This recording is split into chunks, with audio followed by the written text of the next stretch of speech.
Hey, this is for Walnut Grove camera operators. I just wanted to go over a few functions on the camera that I think we're slipping on, and I wanted to go over them. And some new ones that I just discovered right now that's super helpful. So stay tuned, you're gonna like this. This is the physical shutter control. You can see that it closes doors on the front of the lens. We want to remember to use this every time we take the camera down, because this physically protects the front of the lens when we're putting the camera away. So if you turn the camera on and it's black, that's the reason. And when you put it away, we also want to close this physical shutter. This ring is a focus ring, and when it's in this back position and the orange stripe is showing, you can't ever autofocus. So this shouldn't be left like this, but if it ever is, you just slide this forward, and that's what you need to be in to be able to autofocus at all. So the way we use it is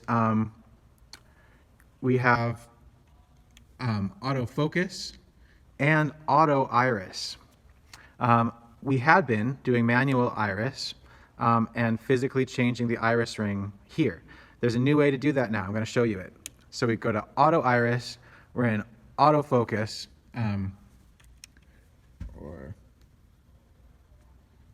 manual focus. Yeah, manual focus. When you do manual focus, this AF button gives you temporary autofocus. If I look up on the screen now, it says manual focus in the top corner, and when I push in this button as I'm holding in the autofocus button, it will grab focus and find people's faces while you're holding it, and then you let go, and it goes back to manual focus. So that's the best way for us to be focusing, because if you leave it in autofocus, it'll keep chasing people around the screens, and you can see it chasing, trying to find focus.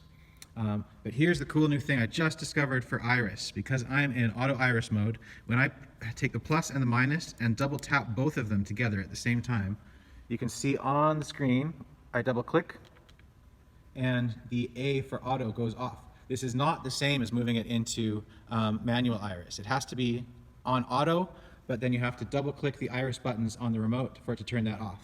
And when you do that, these plus and minus buttons will actually change the iris. And I can make it get dark, and I can make it get bright. Why does this matter? This matters because you can do everything from the remote now and not have to reach up to the camera to change anything. So you've got push to autofocus, you've got iris plus and minus, and then you've got your motorized zoom on here.